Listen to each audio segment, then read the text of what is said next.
shares multiple grave challenges that include regional conflicts, the COVID-19 pandemic, the triple planetary crisis, food insecurity, and the rising cost of living. I take this opportunity to congratulate you, Mr. President, on your election to preside over this session, and to express my confidence that your wealth of experience offers us significant assurance of your good leadership. Your motto, solutions through solidarity, sustainability, and science, succinctly captures with particular resonance the urgent imperatives of our time. I assure you of Kenya's firm support and cooperation during your tenure. I further take this opportunity to commend your predecessor, His Excellency Abdullah Shahid, for his bold steps in steering the United Nations community and for ensuring its business continuity under the unprecedented circumstances occasioned by multiple global threats, such as the COVID-19 pandemic. Excellencies, human well-being is under grave threat. The health of the planet requires urgent attention. The immense pressure exerted by conventional threats such as climate change, the global food crisis, terrorism, cybercrime, and armed conflict has been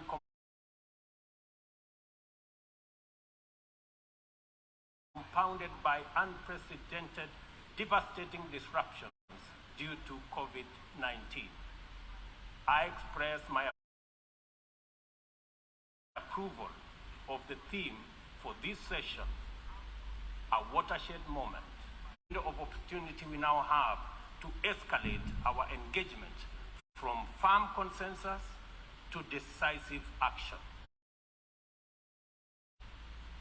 In many respects, the COVID-19 pandemic stripped us of many illusions and exposed stark justice and solidarity deficits in the face of existential crisis. It brought in of exclusionist nationalism, a specter that undermines prospects of collective action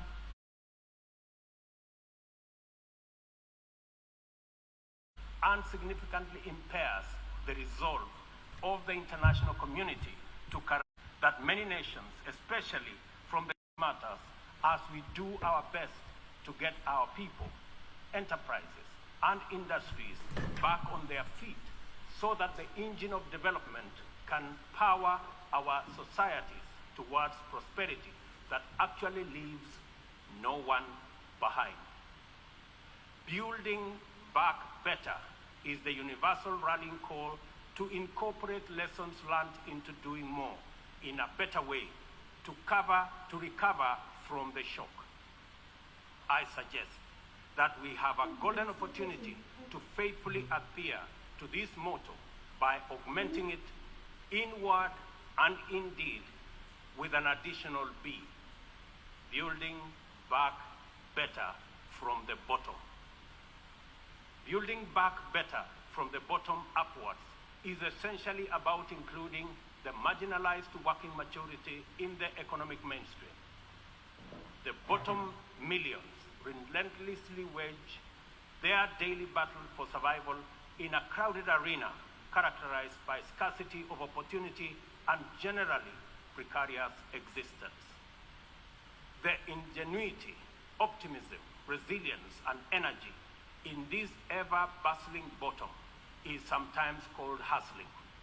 Invisibly to policymakers and beyond the reach of many public services, these hustlers take nothing for granted, surviving overwhelming odds, and frequently succeeding greatly. In the words of Abraham Lincoln, things may come to those who wait, but only things left behind by those who hustle. It is time to bolster the resilience of our nations, to mainstream these millions through deliberate strategies and efforts for economic inclusion by building back better from the bottom up.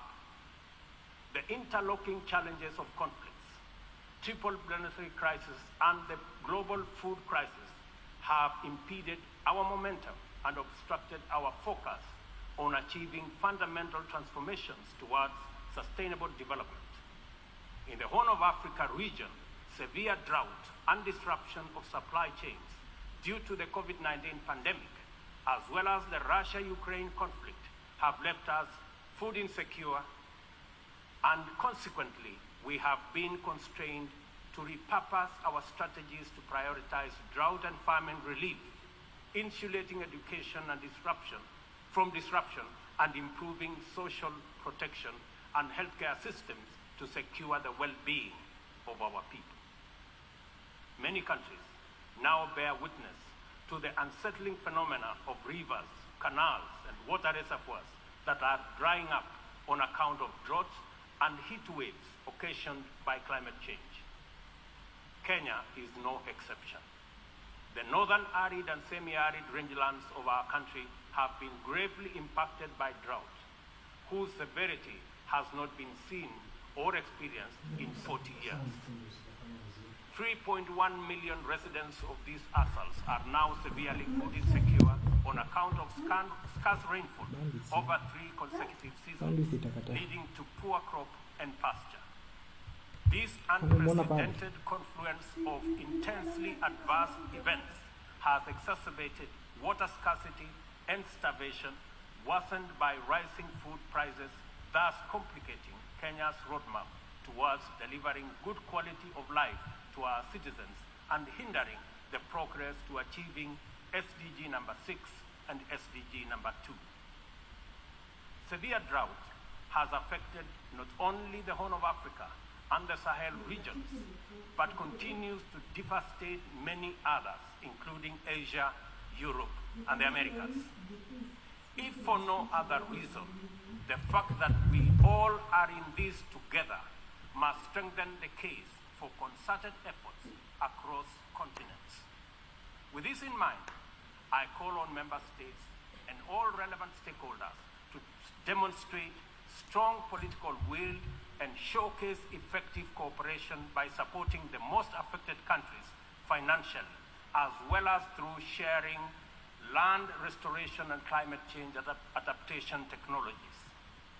It is through collaboration to expand inclusion that we can attain a new paradigm in multilateralism.